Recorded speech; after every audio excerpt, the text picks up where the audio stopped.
tidak benar. Saya ulangi, tidak benar bahwa Nabi Muhammad sudah dapat jaminan surga. Assalamualaikum warahmatullahi wabarakatuh. Alhamdulillahillazi anzala ala abdil kitaba wa lam yaj'al lahu iwaja.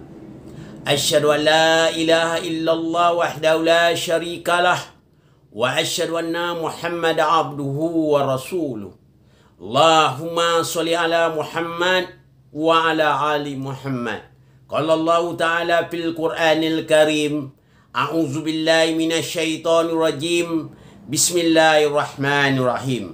Wa innaka la'ala khuluqin azim. Sadaqallahul lazim. Pertama-tama dan terutama, marilah kita bersyukur kepada Allah Subhanahu wa Ta'ala yang mana telah memberikan kesempatan kesehatan kepada kita semua sehingga kita masih dapat hidup di alam ini dengan izin Allah. Dan tak lupa juga selawat beriring salam atas junjungan kita Nabi besar Muhammad sallallahu alaihi wasallam. Allahumma sholli ala Muhammad wa ali Muhammad. Qala Allah Ta'ala fil Qur'anil Karim, a'udzubillahi minasyaitonir rajim. Bismillahirrahmanirrahim. Wallahu yaqsimuka minan nas. Sesungguhnya kata Allah, Muhammad itu, ya engkau Muhammad, terhindar daripada kejahatan manusia. Allah memberikan suatu pelindungan kepada Nabi Muhammad, terhindar daripada kejahatan manusia. Yang dikata itu, Nabi Muhammad itu maksum dia. Maksum ini adalah orang-orang yang terlindung dari masalah kejahatan, bahkan tidak pernah berbikin kejahatan, bahkan tidak pernah melakukan kejahatan. Itulah yang namanya Muhammad Rasulullah sallallahu alaihi wasallam. Ya kaum muslimin rahimakumullah. Di sini saya perlu sampaikan, Allah itu memuji Nabi Muhammad sebagaimana yang telah dikatakan oleh Allah. Pernah saya bacakan tadi di dalam surah Al-Qalam ayat 4. Itu Allah memuji Nabi Muhammad. Belum pernah dipujikan kepada makhluk-makhluk lain. Bahkan Nabi Muhammad khususnya Allah puji. Apa kata Allah? A'udzubillahi minasyaitonir rajim. Bismillahirrahmanirrahim. Wa innaka la'ala khuluqin azim. Sesungguhnya engkau ya Muhammad mempunyai akhlak yang agung, kata Allah. Makhluk Allah itu banyak, ciptaan Allah banyak. Dunia yang luas ini Allah belum pernah mengatakan dunia ini agung. Bahkan surga yang begitu mewah segala isinya, Allah juga belum pernah memuji surga itu agung. Tapi Nabi Muhammad dalam Al-Quran Allah katakan ya agung, tidak ada yang lebih dari itu. Kata orang kampung sana, best of the best. Tidak ada yang lebih dari itu. Itulah keistimewaan Nabi Muhammad sallallahu alaihi wasallam, dipuji oleh Allah Subhanahu wa Ta'ala. Kenapa Allah tidak memuji surga sedang surga itu nikmatnya lebih banyak gitu?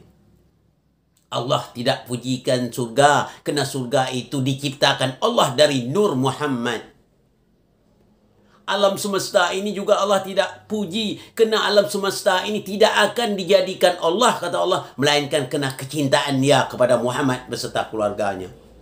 Tapi yang paling aneh, ada manusia yang kerdil, yang meremehkan Allah, meremehkan Rasul, mengatakan Nabi Muhammad belum tentu masuk surga. Ini adalah manusia yang kerdil. Kalau dalam kata lain, mungkin dia dalam keadaan sakit. Atau dalam bahasa Melayu dikatakan itu mengigau atau koma gitu ya. Kalau dalam bahasa kesehatan mungkin hampir-hampir mendekati koma. Tapi yang jelas dalam bahasa Melayu namanya ngigau. Orang tidur berbicara namanya ngigau alias jalu. Ini apa akibatnya? Karena mereka itu tidak mau mengenal tanda-tanda kebesaran Allah. Dia ragu atas tanda-tanda kebesaran Allah. Allah memujikan Nabi Muhammad yang agung, dia melecehkan Nabi Muhammad. Dia mengatakan Nabi Muhammad tidak jamin masuk surga. Belum tentu, katanya.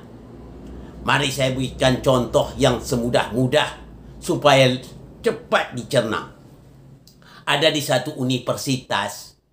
Di universitas itu ada mahasiswa, ya, nilainya cukup tinggi, 4. Kalau istilah kampusnya cum laude, ya. Sangkin hebatnya belum pernah dijumpa. Memang cum laude pernah kalau dulu-dulunya, tapi yang ini istimewa sampai-sampai yang nama rektor pun kasih jempol, keistimewaan luar biasa. Dalam kata lain, cermelang, gemilang, terbilang. Luar biasa. Semuanya memuji dia. Tapi sayang, ada orang luar kampus, entah bagaimana, entahkah dia sentimen dengan mahasiswa ini, tak tahu kita. Entah dia merasa tak senang, tak apa penyebabnya. Dia mengatakan mahasiswa itu yang nilainya cum laude itu belum tentu lulus, katanya. Tidak jamin cum laude itu belum tentu lulus, katanya. Ini yang kata saya kan, manusia-manusia yang sakit itu. Apa? Hatinya sakit. Dia merasa tidak senang, mungkin dia merasa iri. Allah memuji Rasulnya Muhammad sallallahu alaihi wasallam. Dia merasa iri. Maka dia mengatakan Nabi Muhammad belum tentu masuk surga, kata dia. Seolah-olah dia lebih hebat daripada Allah. Allah membesarkan Nabi Muhammad, mengagungkan Nabi Muhammad, dia mengecilkan Nabi Muhammad. Siapa itu? Allah suruh kita Nabi Muhammad, Allah memuja Nabi Muhammad, dia mengecilkan Nabi Muhammad. Itulah yang dikatakan Allah syaitan. Syaitan itu ada 2 macam, kata Allah. Satu, syaitan yang terdiri dari jin.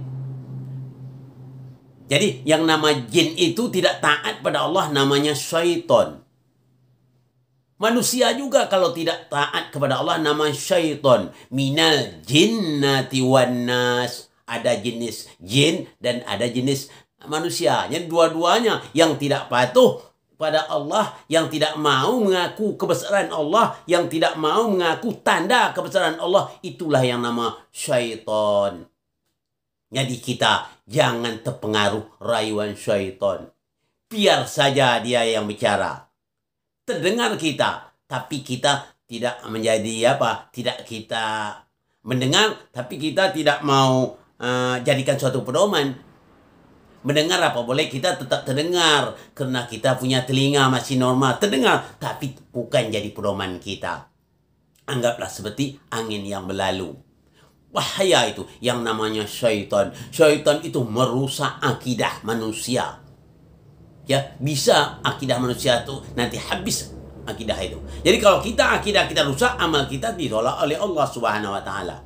Nah, apa ancaman Allah terhadap dia? Ancaman Allah, kata Allah, barang siapa yang meleceh Rasulnya sama dengan meleceh Allah. Siapa yang meleceh Allah, pasti Allah campakkan dia ke dalam neraka. Jadi kita selaku umat Nabi Muhammad tetap mencintai Nabi Muhammad. Kerana Allah saja mencintai Nabi Muhammad, kita tetap memuliakan Nabi Muhammad. Kerana Allah memuliakan Nabi Muhammad, kerana Allah mengagung Nabi Muhammad, kita juga tetap mengagung Nabi Muhammad kerana perintah Allah. Dalam ayat surah Al-Ahzab mengatakan Allah langsung berselawat kepada nabinya saking cintanya. Innallaha wa malaikatahu yusalluna 'alan nabi ya ayyuhallazina amanu sallu 'alaihi wa sallimu taslima. Allah berselawat kepada nabi, diikuti oleh para malaikat, diikuti oleh orang beriman. Jadi kita selaku orang beriman wajib mencintai Rasulullah. Barang siapa yang mencintai Rasulullah, nanti ia bersama dengan Rasulullah di akhir kelak. Mudah-mudahan kita tidak tergolong kepada orang yang meleceh Nabi Muhammad SAW. Kita memisah diri dengan dia. Kita tidak dengar perkataan dia. Anggapkanlah dia orang lagi ngigau. Ya, orang lagi ngigau, kita tidak akan kita hiraukan. Kita terdengar tapi tidak kita hiraukan. Kita cuekin saja dia. Itu ya. Semoga kita semuanya, para yang hadir di sini dan mendengar acara ini, mudah-mudahan kita dibangkitkan oleh Allah bersama Nabi dan ahli baitnya. Insya Allah, Allah tetap bersama kita. Selawat. Allahumma sholli ala Muhammad wa ali Muhammad. Allahumma sholli ala Muhammad wa ali Muhammad. Mohon maaf dari segala kekurangan. Wabillahi taufiq wal hidayah. Assalamualaikum warahmatullahi wabarakatuh.